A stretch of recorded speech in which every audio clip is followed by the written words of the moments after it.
Herkese merhaba arkadaşlar, kanalımıza hoş geldiniz. Gübse Özay'ın kıskançlık sorularına yanıtladığı açıklamalar sanal medyanı ikiye böldü.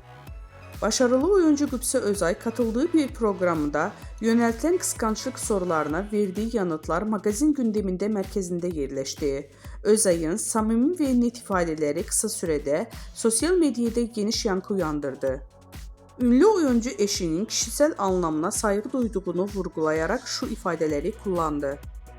Kocam alyans takmak zorunda değil. En yakın arkadaşı karşı cinsten olabilir.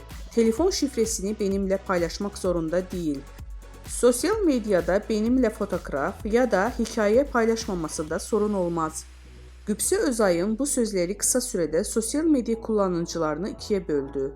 Gübse Özay'ın açıklamaları ilişkilerine güven ve sınır konusunda yeniden gündemine taşırken magazin dünyasında da uzun süre konuşulacağı benziyor.